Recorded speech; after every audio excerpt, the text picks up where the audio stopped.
Hi everybody, welcome back. Well, we made it to the end of chapter 10. Well done. We've got some practice exercises now for you just to get your teeth into, to help ingrain the various different structures and grammatical forms that we've been looking at in this chapter. Let's kick off straight away without further ado with this one. Number 1, we're on page 120. Here goes. Uk eimi apostolos, uke Iesun ton kurion hermon eblepsa, akusate ha lego humin. I'll read it again.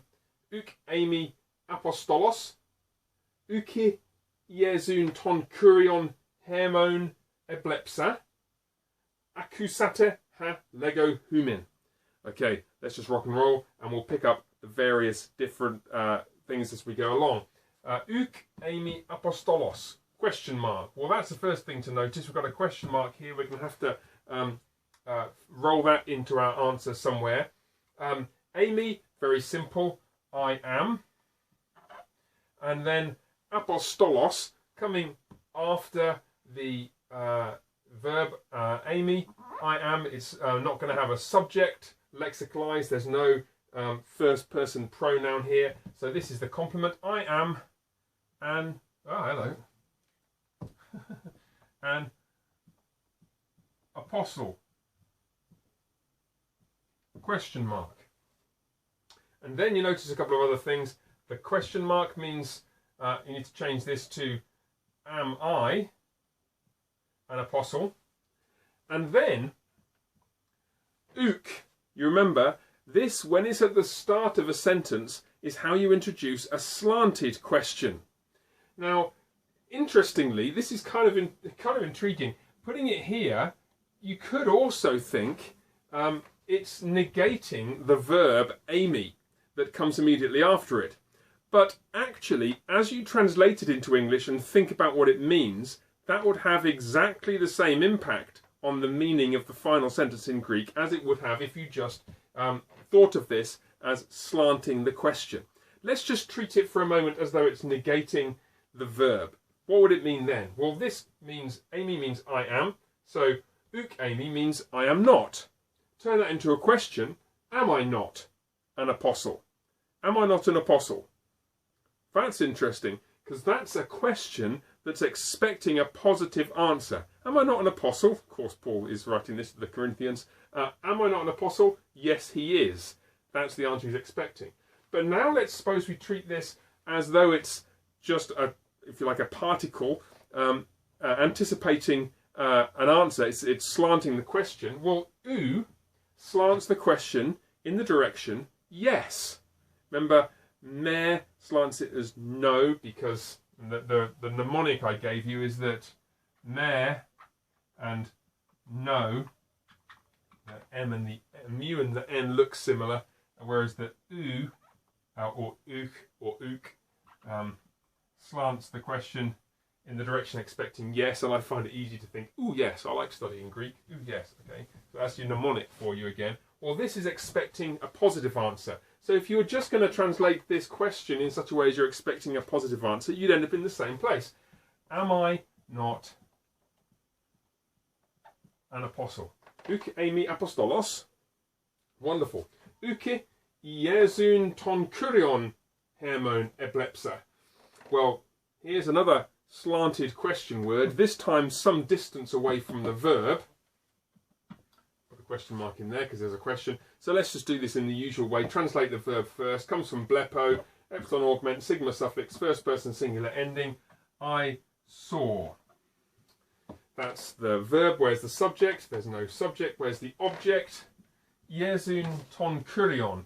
Jesus, Iesun, accusative singular, only one Jesus. Jesus ton kurion, Jesus the Lord. Let's put that in. Jesus the Lord, which is the object of that. I saw Jesus the Lord. Hermon, it's from ego, emme, emu, emoi, hermon, hermes, hemas, hermon, genitive plural, first person pronoun. So it's of us, which is equivalent to our in this context. Jesus the Lord of us, so it's Jesus our Lord. So Jesus our Lord I saw. So I saw Jesus our Lord. Turn that into a question. Did I see Jesus our Lord? Let's put that in here. Gonna just have to shift this around. No worry. Did I see Jesus our Lord? Question mark. Did I see Jesus our Lord? And now, so you wrote it as a statement, then we turned it into a question. Now we turn it into a slanted question. And U or uki expects the answer yes. So how are you going to write this question in idiomatic English? Did I see Jesus our Lord, in such a way that you're expecting a positive answer? You do it in a way analogous to this, wouldn't you? So, did I not see Jesus our Lord? It's not exactly what you're remembering from 1 Corinthians, is it? But it's pretty close, and given that we don't know all the stuff you need for that actual text, it's probably a good idea that Duff hasn't put it in. So, am I not an apostle? Did I not see Jesus our Lord? Finally, acusate ha lego humin. Now, what do you notice when you come along here? Bang, bang, bang, bang, bang. Small little teeny word with a rough breathing. So that is a relative pronoun, or it's most likely to be, and you recognise that actually it is. Sorry, I have new glasses and they're making my ears hurt. Sorry about that. So what do we do when we find this? We write who, whom, which, because we're going to need one of those, probably in that kind of location. And then we translate the rest of it. Acusate. Oh, who recognises that? So it's sigma suffix, but no epsilon augment. So everyone thinks, yeah, it's future tense, except it isn't, because the ending is an imperative ending. So it's an aorist imperative, meaning listen or hear. Ha. Lego human. I say dative plural to you. Plural. There we are. So here, who, which, what, I say to you. Now remember, this little baby, ha, is in the relative clause. Its case is determined by its function in that clause. And ha is either nominative or accusative, neuter, plural. Well, it's not going to be nominative, is it? Because I say is the verb. So you're not going to have something else other than I lexicalized as the subject. So it's going to be the object, it's going to be accusative, it's going to be something like the things which. It's I say to you. So here, I say these things which to you. How are we going to put all that together? Well, the key is to remember that sometimes, this is where it gets tricky, sometimes the antecedent of the pronoun is omitted from the main clause when it would have been a pronoun, when it would have been a pronoun itself. So the antecedent of the relative pronoun is omitted from the main clause when it itself would have been a pronoun. Think about what that means. It's really, you're expecting it to say, here, the things, using a pronoun, and then which, referring back to that antecedent. But because that antecedent itself would have been a pronoun, the relative pronoun kind of stands in the way for it, and this can be dropped out. So the way you translate this is, here, the things which, neuter, I say to you. Now, we could translate that here, the things which I say to you. More idiomatically in English, we'd probably say, hear what I say to you. But if you're going to translate it like that, you do need to remember to clarify, at least in your own mind, that the things that are being said are plural. And the way you know that is because this is plural. It's not ho, it's ha. So, am I not an apostle? Did I not see Jesus our Lord? Hear or listen to the things which I say to you. That will do very well for number one. Hold on a second, and we'll do a second example. Okay, let's take a look at this example. This is a beautiful one, number 5. Here it goes. Kai Dawid lege hoti makarios estin ho anthropos ho hotheos logidzetai dikaios sunen choris ergon. Okay, one more time. Kai Dawid lege hotit Makarios estin hot anthropos ho hopheos logidzetai dikaiosunen choris ergon. Notice you've got a couple of things which you've seen already. You've got this, which is introducing speech, direct or indirect speech. You've also got this little fella, your relative pronoun. So, oh, we've got that. We might as well write who, whom, or which there, just so we got it out there, because we're going to need that later. Okay, now let's go from the top. And this is not difficult to translate the guts of this, is it? Kai Dawid lege. Okay, so won't labour the point. And David, third singular of Lego, he says. And then you've got this, which is either introducing direct speech or indirect speech. And this is one of those cases where context will help you decide. So let's put that in square brackets just to indicate that it could theoretically be either. Well, then here goes Makarios estin anthropos. And then we've got the relative pronoun. So let's just pause here a second. And this is fairly straightforward. He is, blessed is the man. This is the complement, because though it comes first, it's an adjective. Blessed is the man. And so we could say the man is blessed, but let's respect the word order since it still works in English and we're familiar with it from the Psalms and so on, which is obviously where this is quoting from. Blessed is the man. And then we've got who, whom, which. We're going to need one of those words there at some point.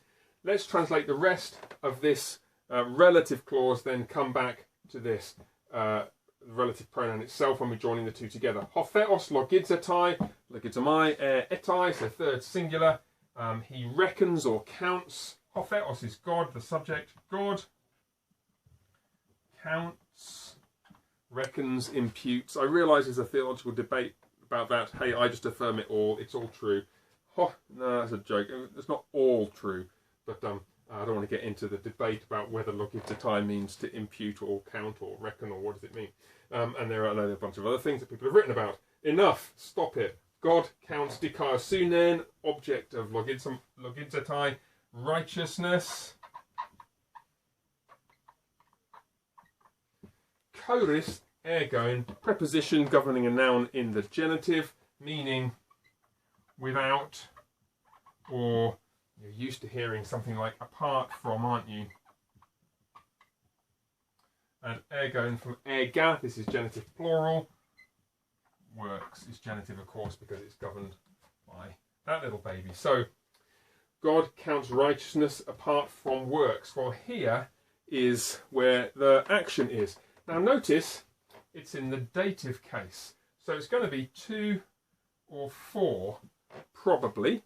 And what we also now have to think about is how it relates to the rest of the relative clause in which it appears. To whom or to which, isn't it? Because it's not going to be who, because that's only for the nominative. What's the antecedent?